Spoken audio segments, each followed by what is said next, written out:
네, 하나님의 말씀은 누가복음 17장입니다.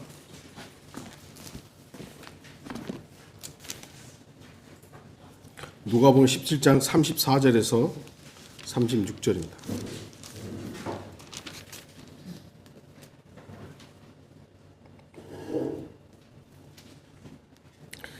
누가복음 17장 34절에서 36절입니다. 제가 읽겠습니다. 내가 너희에게 말하거니와 그 밤에는 두 사람이 한 침상에 있다가 한 사람은 데려가게 되고 한 사람은 남게 되리라. 두 여인이 함께 맷돌을 갈고 있다가 한 사람은 데려가게 되고 한 사람은 남게 되리라. 또 두 사람이 들에 있는데 한 사람은 데려가게 되고 한 사람은 남게 되리라고 하시니라. 우리가 누구나 알 수 있는 휴거에 대한 부분이지만 일반적인 개혁성경이라든지 다른 성서들은 34절, 35절은 남겨놨지만 36절은 삭제해버린, 제거해버린 그런 구절이죠. 오늘 말씀의 제목은 한 사람은 데려가고 한 사람은 남게 된다입니다. 여러분은 앞으로 어떤 일들이 일어날지 알고 계십니까? 요즘에 목사들이 소위 말해 예언기도 해준답시고 사기치는 사람들이 많습니다. 성경에도 예언의 영 해가지고 예언이란 게 나오고 소위 말해서 앞으로 일어날 일들에 대해서 성경은 말씀하고 있죠. 근데 이거를 이 종교 사기꾼들이 사람들을 속이기 위해 예언기도 해준다고. 그럼 무당이죠, 무당. 여러분들 절대로 그런 것들에 속으면 안 됩니다. 특정한 누군가만 하는 것이 예언기도가 아니라 이제 그리스도인이라면 누구나 알 수 있는 것이 예언입니다. 왜요? 예수의 증거는 예언의 영이기 때문입니다. 요한계시록 19장 10절 내가 그에게 경배하려고 그의 발 앞에 엎드리니 그가 내게 말하기를 보라 그리하지 말라 나는 예수의 증거를 가진 내 형제들과 같은 동료 종이니 하나님께 경배하라 이는 예수의 증거가 예언의 영임이라 하더라. 이 예언의 영은 성령님이시죠. 성령님이 누구에게나 있는 거예요. 그리스도인이라면 그 그리스도인은 예언의 영이신 성령님이 있기 때문에 앞으로의 일들에 대해서 우리는 성경적으로 알게 됩니다. 이 예언의 영이신 성령님은 예수 그리스도께 받은 것 이외에는 말하지 않습니다. 그러니까 하나님의 말씀을 벗어나는 예언은 다 거짓말입니다. 우리가 그걸 철저히 알아야, 이걸 모르니까 자꾸 사기꾼들한테 속는 것이죠. 그리스도인은 예수 그리스도의 영이신 성령 하나님을 모시고 있습니다. 그렇기 때문에 앞으로 어떤 일들이 일어날지 압니다. 그러나 세상은 모릅니다. 이제 곧 오늘 설교의 제목의 일들이 일어날 것입니다. 한 사람은 데려가게 되고 한 사람은 남게 됩니다. 아까도 말했듯이 34절, 35절은 개혁성경에도 있는데 35절은 없어요. 그래놓고 난회주에다가 기록을 해놨죠. 제가 언젠가 성경 논쟁을 할 때 사람한테 그분한테 난회주가 성경입니까? 물어봤어요. 이거 밑에 있으니까 괜찮대요. 난회주가 성경입니까? 말을 못하는 거예요. 난회주는 성경이 아니에요. 밑에다가 잠깐 참고하라고 해놓은 거지. 그건 성경이 아니에요. 성경 구절이 아니에요. 왜 뺐냐 이거죠. 삭제하면 안 되는 거예요. 그런데도 삭제해놓고 뭐라고 변명을 대는 겁니다. 하나님의 말씀에 더하지도 말고 빼지도 말라고 하나님의 말씀이 그렇게 규정을 해놨는데 자기들을 빼놓고 뭐라고 위에 33절, 34절, 35절에도 여기 휴거를 다루고 있잖아요. 왜 이렇게 변명을 하는 겁니까? 그러니까 진실을 말하는 사람은요 변명하지 않아요. 거짓말을 말하는 사람들이 변명을 하는 거죠.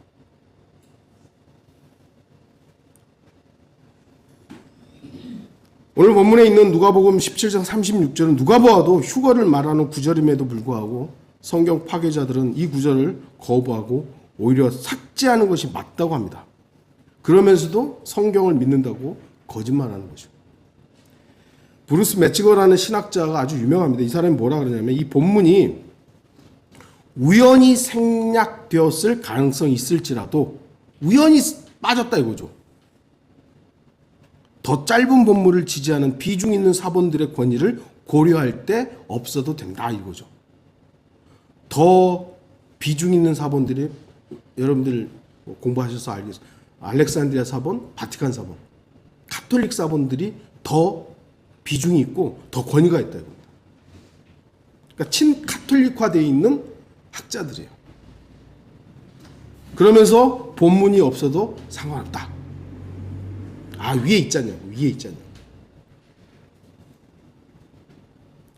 학자들이 생각할 때 이 구절이 삭제가 되어도 괜찮을지 모르지만 하나님의 말씀인 성경은 이 구절을 분명히 보존하고 있습니다. 저와 여러분들은 항상 기억해야 됩니다. 학자의 말보다 하나님의 말씀이 우선입니다. 신학자들이 얼마나 유명하고 얼마나 많은 책을 쓰고 얼마나 많은 사람들에게 복음을 전했다 할지라도 그 사람의 말이 하나님의 말씀과 다르면 그 사람이 거짓말쟁이인 거예요. 이것이 바로 정상적인 그리스도인의 믿음입니다. 성도의 휴거는 하나님의 약속입니다. 제가 참고 구절로 이렇게 여러분들에게 나눠드렸죠. 요한복음 14장 1절에서 3절, 사도행전 1장 10절에서 11절, 고린도전서 15장 51절에서 52절, 빌립보서 3장 20절에서 21절, 데살로니가전서 4장 13절에서 18절, 요한 1서 3장 2절, 요한계시록 22장 20절. 이거 휴거와 다 연관되어 있는 그런 구절들입니다. 주님께서는 어느 순간 도둑같이 오셔서 독수리가 날 먹이를 낚아채듯 성도들을 공중으로 끌어올리실 것입니다. 피터 로크만은 예수 그리스도의 피로 죄사함 받아 구원받은 성령이 내주하는 성도들의 몸은 올리브산에서 변형되신 예수 그리스도의 몸처럼 변화될 것이라고 말합니다. 성경적이죠. 그리고 러크만의 계산에 의하면 18만 6천 마일, 우리 킬로미터로 계산하면 66만 9,600km래요. 이거 얼마나 빠른 속도인지 모르지만 이보다 더 빠르게 베이네브라 성운을 거쳐서 셋째 하늘을 향해 솟구칠 것이다 라고 이렇게 이제 얘기를 한 것이죠. 개혁성서와 알렉산드리아 이단들의 성서로는 휴거를 증명하는 것이 많이 부족해집니다. 왜냐하면 빠진 구절들에 중요한 구절들이 있기 때문이죠. 그들은 고의로 휴거를 희석시켜버렸습니다. 무천년, 후천년주의자들은 대부분 성경을 문자 그대로 믿지를 않고, 물론 그들도 문자적으로 믿는 부분들이 있죠. 그러나 그들이 말할 때 좀 해석하기가 어렵고 힘들다 그러면 다 영적으로, 상징적으로 해석을 하기 때문에 휴거도 문자적으로 안 믿어요. 오히려 휴거를 이야기하면 이단이라고 말합니다. 제가 어렸을 때부터 장로교에서 쭉 성장하다가 휴거란 말을 언제 들었냐면 뭐 10월 28일 그 휴거 이장님파 있잖아요. 아니 성경에 물론 휴거라는 단어는 없지만 들림받는다라는 단어가 있음에도 불구하고 배워본 적이 없어요. 저는 장로교 다닐 때. 그러다가 갑자기 그 이장님파가 나가 휴거된다 뭐 하니까 그때 이제 휴거를 처음 듣고 저거 이단이네? 그러니까 휴거라는 단어 자체가 이단시 돼버린 거예요. 아마 우리 청년들은 이거 잘 모르겠습니다만 우리 어른들은 다 알잖아요. 휴거 얘기하면 다 이단시 돼버린 거예요. 휴거 얘기하면 너도 이장님파야? 이렇게 돼버린 거죠. 또한 이 땅에 자신들의 힘으로 왕국을 건설할 수 있다고 믿기 때문에 그들은 휴거를 기다릴 필요가 없어요. 이 땅을 변화시키려고 노력하는 것이죠. 그들이 기다리는 것은 휴거가 아니라 이 땅의 유토피아, 기독교 왕국 건설입니다. 그들의 말을 들어보면 그럴듯합니다. 그리스도의 계절을 오게 하자, 그리스도의 문화를 전하자 등등등. 그럼 뭐 그럴듯한 말을 포장해가지고 이 땅을 기독교화 시켜야 된다. 이 나라를 기독교화시키고 전 세계를 기독교화시키면 예수 그리스도께서 이제 짠 하고 오실 것이다.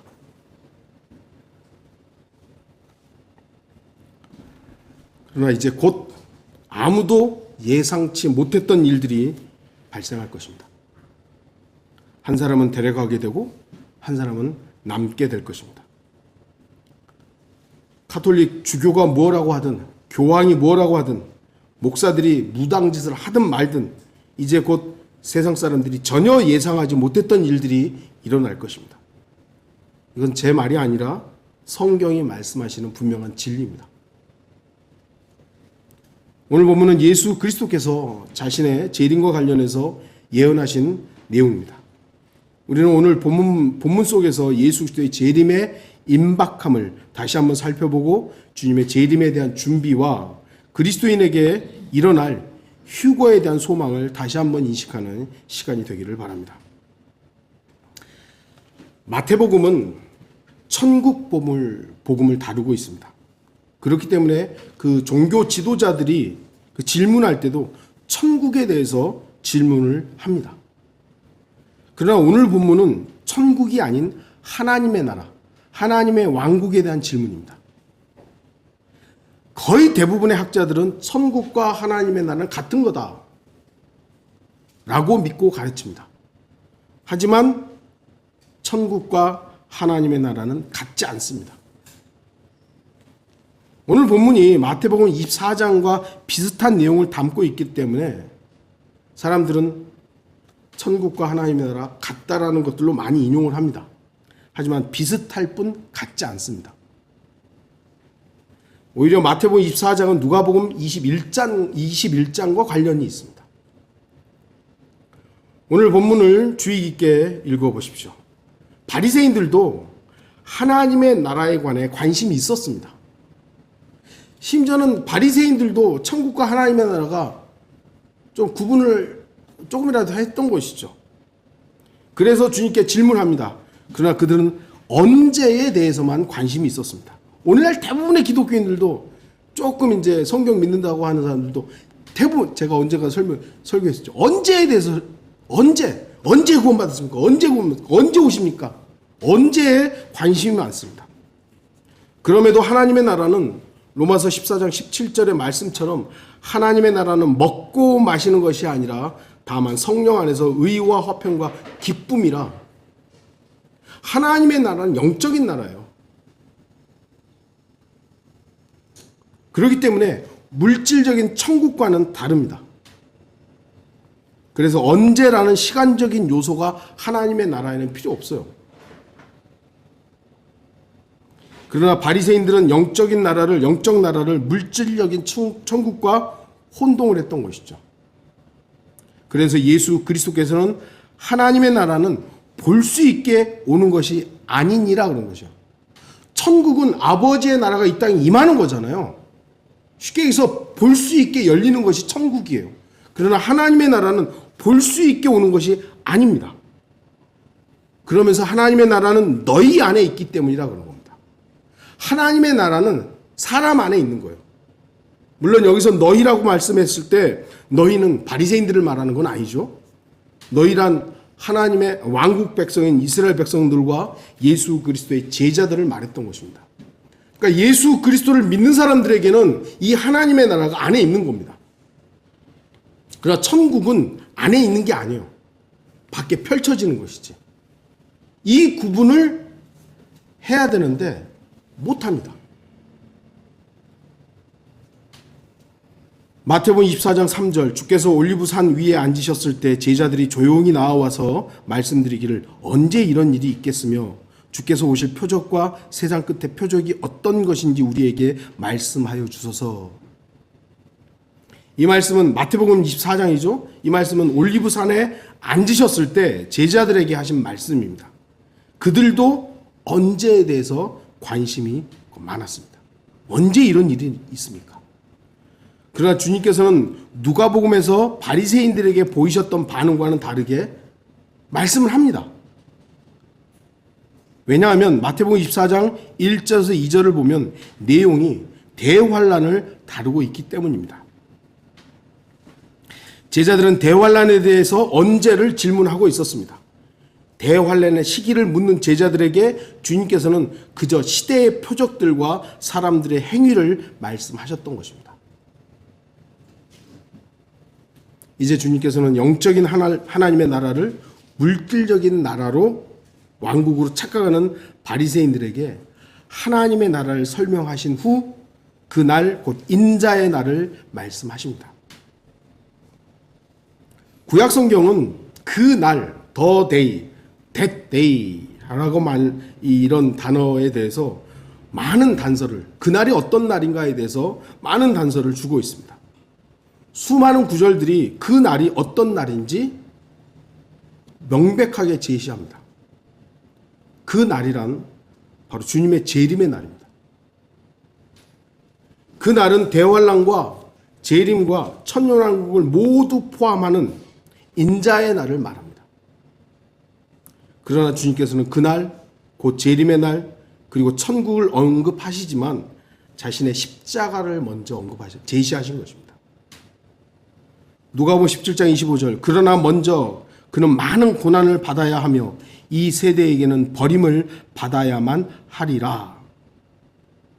주님께서는 분명히 자신의 죽음, 곧 십자가의 죽음이 선행되어야 함을 알려주셨고 그 후에 그날, 곧 인자의 날인 재림과 천년왕국이 있음을 예언하셨던 것입니다. 바리새인들, 종교 지도자들은 주님의 고난을 받아들이지 않았고 왕으로 오신 주님을 정면으로 거부했습니다. 그들은 앞으로 일어날 일들을 알지 못했기 때문에 그렇게 한 겁니다.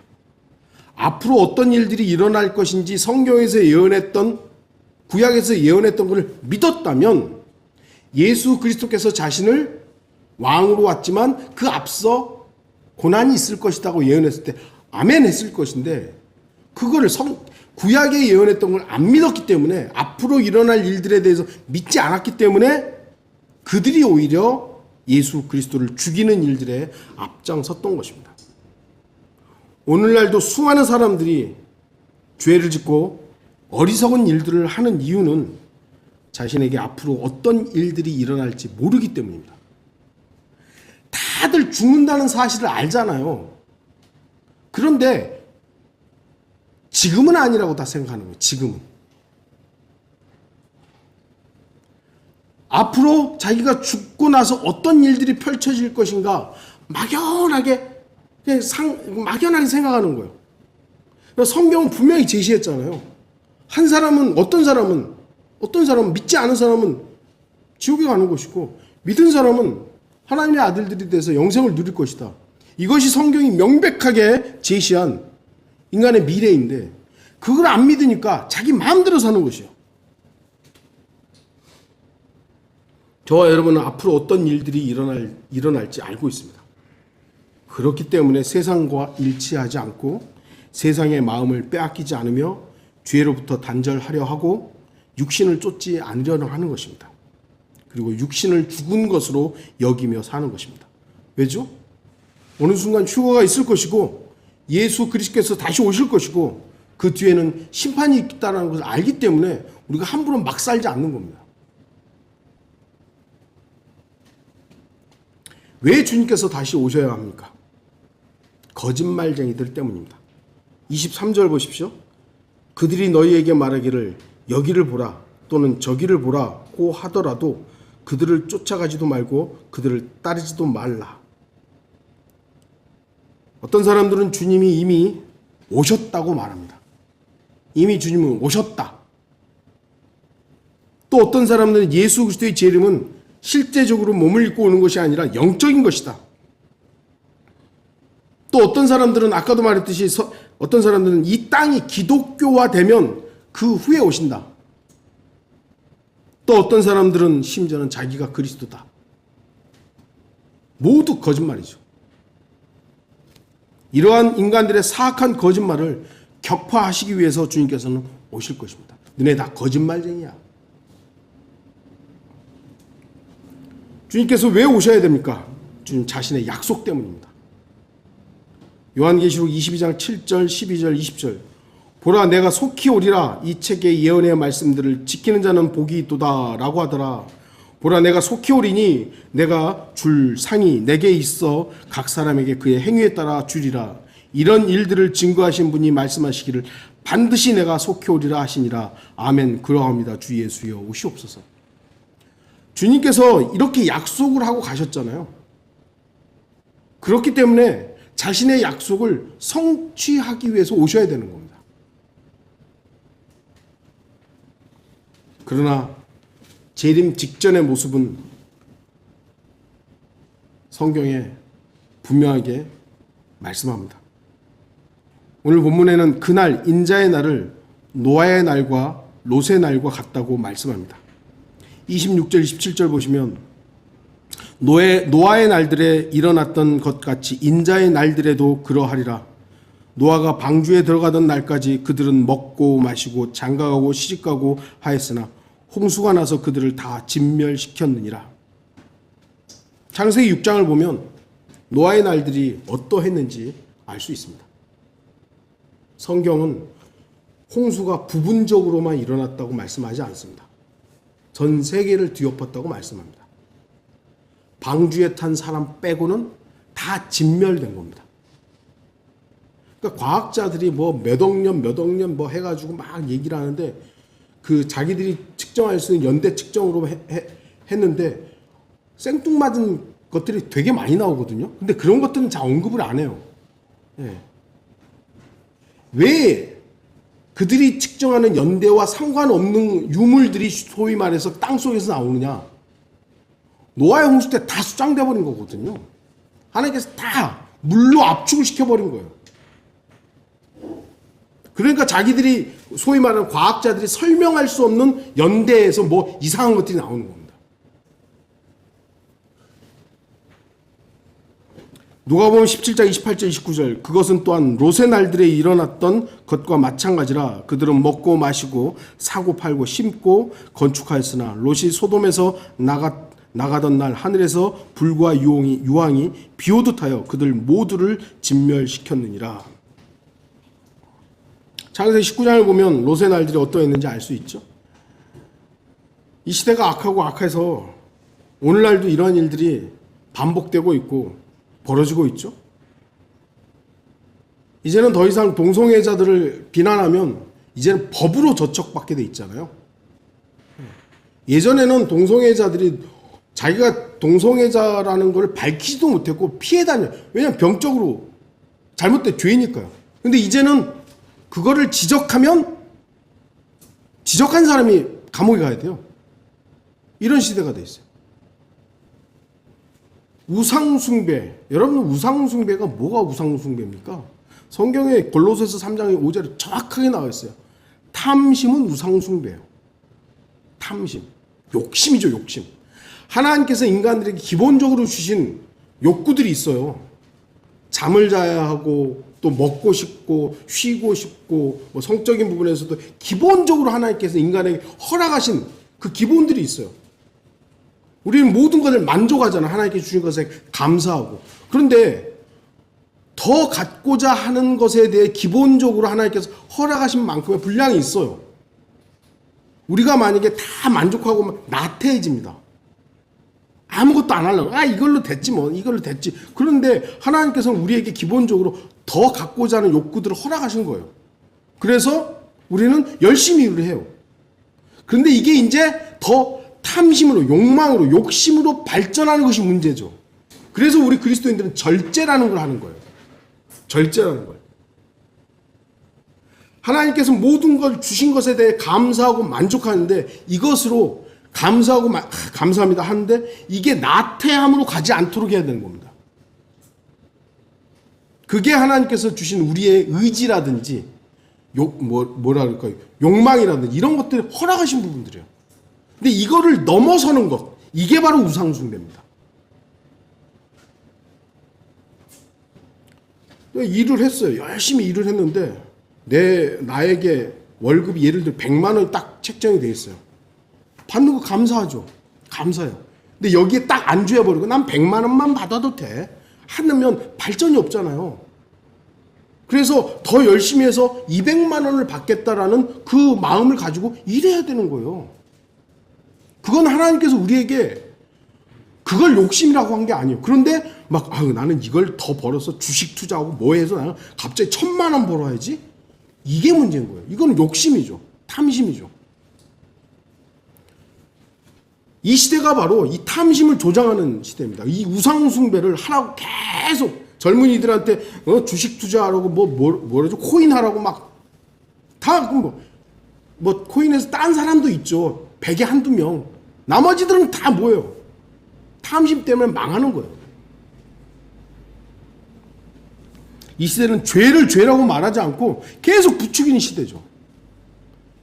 TV에 그냥 이제는 막 동성애자가 나와가지고 트랜스젠더가 나와가지고 버젓이 거짓말이 용인되는 시대가 돼버린 거예요. 미국도 정치인들이 예전에는 거짓말하면 그 거짓말이 드러나면 그 사람 정치 인생 끝이에요. 근데 지금은요? 그래도 뭐 하여튼 우리나라는 뭐 거짓말을 잘해야 정치를 하는 것 같아요. 살인, 납치, 사탕 숭배, 먹고 마시고 사고 팔고 비정상적인 결혼, 거대한 건축물들, 세계를 열광시키는 대축제, 올림픽이든지 뭐 월드컵이라 등등등등. 그러나 이 모든 것들이 멸망하게 될 것입니다. 여러분은 지금 이 시대가 마지막 때라고 생각하십니까? 혹시 에이 주님 오시려면 멀었어 그렇게 생각하십니까?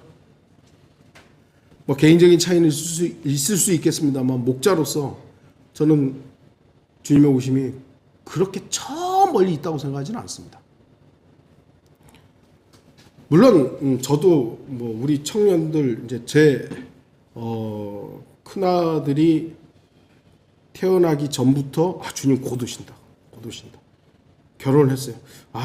얘가 그래도 돌 지나기 전에 오시겠지. 아멘. 근데 돌 지났어요. 얘가 학교 가기 전에 오시겠지. 학교를 들어갔어요. 졸업하기 전에 오시겠지. 졸업을 해요. 근데 이거는 제 개인의 시간표예요. 저 개인의 시간표라고요. 주님의 시간표는 저와 달라요. 그래서 난 뭐 벌써 20몇 년이 지났는데도 주님 안 오시네? 그러면 아직도 멀었겠네? 그게 아닌 거예요. 분명한 것은 주님의 오심은 곧 이루어질 것입니다. 그것이 나의 시간과 여러분의 시간에서 50년이 될지 100년이 될지는 모르지만 주님의 시간표에서는 곧 그 일들이 이루어지는 겁니다. 그래서 우리는 언제나 주님의 오심에 대한 기대를 곧 내 생애에 올 것으로 여기고 살아야 되는 겁니다. 라우디케아 교회 시대 다음에는 없습니다. 더 이상의 교회 시대는 없습니다.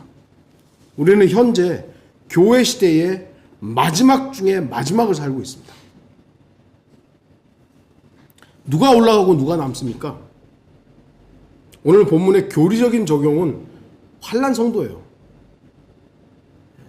환난 성도들 중에 믿음을 끝까지 지킨 성도들만이 휴거됩니다. 그러나 휴거는 환난 성도의 휴거만 있지 않습니다. 성경에서는 분명하게 구약 성도들의 휴거가 있었고 앞으로 우리 신약 성도들의 휴거가 있을 겁니다. 그리고 마지막으로 환난 성도들의 휴거가 있습니다. 3번의 휴거가 있는 거예요. 한 번만 휴거가 일어나는 게 아닙니다. 예수 그리스도께서 부활하셨을 때 무덤들이 열리고 잠들었던 많은 성도들의 몸이 일어났죠? 마태복음 27장에 나오잖아요. 일반 교회에서는 그걸 설명을 못합니다. 무슨 일인지 모르는 거예요. 그리고 주님께서 하늘로 승천하셨을 때 구름을 타고 올라가셨다고 했죠. 구름은 많은 사람으로도 표현됩니다. 성경에서. 은유적으로 분명히 표현되고 있죠. 그래서 우리는 구약 성도들이 주님의 승천과 함께 휴거되었다라는 것으로 믿습니다. 그들이 끌려 올라간 것이죠. 그리고 앞으로 그리스도인들의 휴거가 있을 것입니다. 우리도 어느 날, 어느 순간, 눈 깜짝하는 순간 들림 받을 것입니다. 그리스도인들이 휴거된 후 이 땅에는 대환란이 있을 것입니다. 그리고 대환란 마지막 때에 환란 성도들의 휴거가 있을 것입니다. 이것이 바로 세 번의 휴거입니다. 이것이 성경에 기록되어 있는 예언이고 우리는 성경에 기록되어 있는 예언을 말하는 겁니다. 그래서 우리에게는 예언하는 능력이 있는 겁니다. 이것은 휴거를 거부하는 자들에게는 말도 안 되는 소설처럼 들리겠지만 성경이 그렇게 기록하고 있는 것입니다. 휴거는 독수리가 먹이를 채워가듯 순식간에 일어날 것입니다. 그러나 휴거는 아무나 들림받는 것이 아닙니다. 그가 교황이든 교회 목사든 선교사든 장로든 집사든 그리스도의 영이 그 사람 안에 없으면 올라갈 수 없습니다. 왜냐하면 공중으로 올라갈 수 있는 힘은 오직 성령 하나님만이 줄 수 있기 때문입니다. 비행기가 이렇게 쫙 뜨잖아요.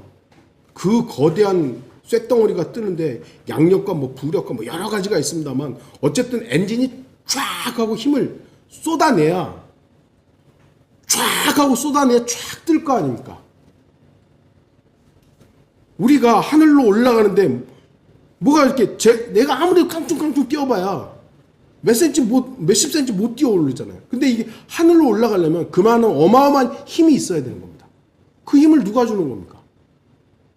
성령 하나님께서. 그래서 안에 성령 하나님이 없는 사람은 아무리 뛰어서 올라가려고 해도 못 올라가요. 그 공중에 비행기 타고 올라간다고 해서 거기에 합류가 되겠습니까? 거듭나지 못한 사람은 남게 됩니다. 거듭난 사람만 올라갑니다. 이 말은 그가 신실하게 살았든 부정하든 거듭난 그리스도인이라면 모두 올라간다는 말입니다. 왜냐하면 예수 그리스도의 몸은 절대로 나눠지거나 쪼개질 수 없기 때문입니다. 어리석은 사람들은 그리스도인들 중에 신실하지 못한 사람들은 환난을 통과한다고 가르칩니다. 또 어떤 사람들은 그리스도인의 휴거가 환난 통과 후에 있다고 가르칩니다. 그러나 성경은 분명히 그리스도인의 휴거는 대환난 전에 있다고 말씀합니다. 휴거를 말씀하는 데살로니가 전서에 이 말씀이 있는 것이죠. 데살로니가 전서 1장 10절 또 하나님께서 죽은 자들로부터 살리신 그분의 아들 즉 다가올 진노로부터 우리를 구해내신 예수께서 하늘로부터 오심을 기다린다는 것이니라. 다가올 진노로부터 우리를 구해내시는 겁니다. 데살로니가전서 5장 9절 이는 하나님께서 우리가 진노를 받도록 정해놓으신 것이 아니라 우리 주 예수 그리스도를 통하여 구원을 받게 하셨기 때문이라. 이제 곧 그리스도인의 휴거가 있을 것입니다.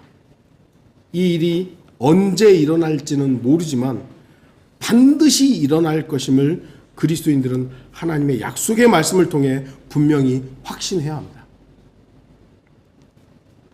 그렇다면 마지막에 가까운 이 시점에 그리스도인들은 무엇을 해야 합니까?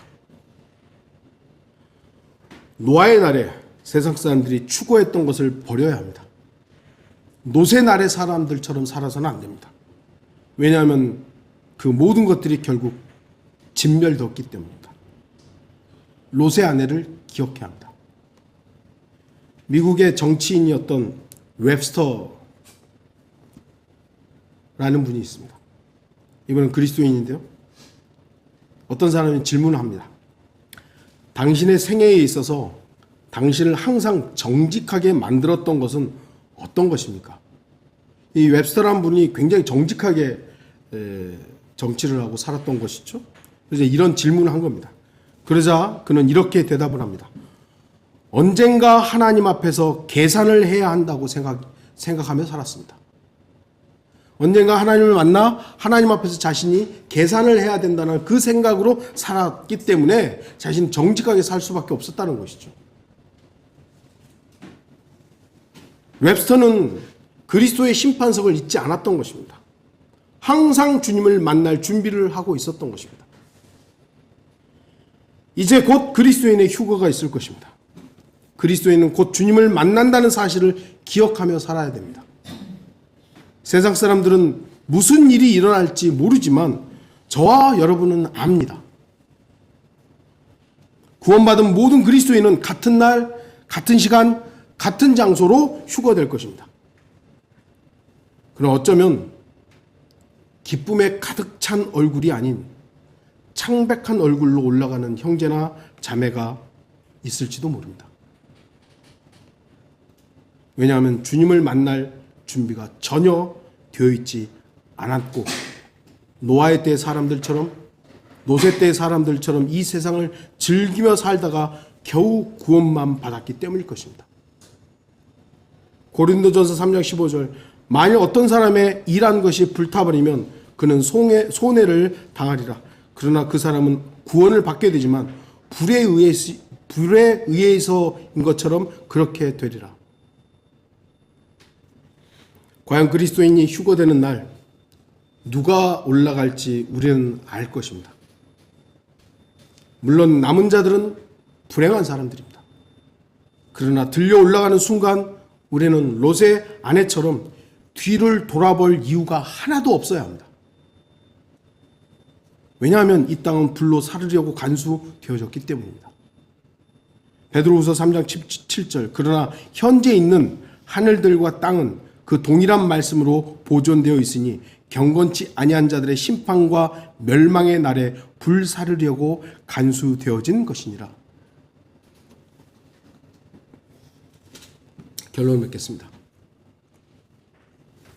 여러분은 주님께서 천사장과 나팔 소리를 부를 때 올라갈 수 있습니까?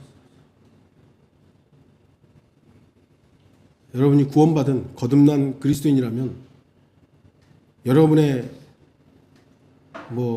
상태와는 상관없이 여러분의 믿음의 상태와는 상관없이 나팔 소리가 나면 올라가야 됩니다. 그렇다면 남은 사람은 누구입니까? 나의 부모, 형제, 자매, 혹은 남편, 아내, 그들은 남아도 됩니까? 나는 올라가는데 내 사랑하는 친구는 남아도 됩니까? 또한 곧 신랑이신 주님을 만날 것인데 신부가 더럽혀져도 되겠습니까? 단장하지 못하고 더러운 예비 신부의 모습을 본 적이 있습니까? 어제 저도 결혼식장 갔는데 복잡하고 그래서 신부를 딱 만나지는 못했는데 화면으로 딱 얼마나 아름다워요. 곧 결혼식을 할 신부가 아무렇게나 살면 안 되잖아요. 만일 자신의 모습이 준비되지 못하고 깨어있지 못한 그리스도인이라면 지금 당장 신랑이신 예수 그리스도를 만날 준비를 해야 합니다. 왜냐하면 이제 곧 한 사람은 데려가고 한 사람은 남아있는 휴가가 있기 때문입니다. 우리가 올라가면 그때는 더 이상 내가 뭘 해야지 그게 가능하지 않습니다. 들림받는 한 사람으로서 주님을 기쁨으로 만나는 모든 성도들이 되기를 바랍니다. 다 같이 기도하시겠습니다.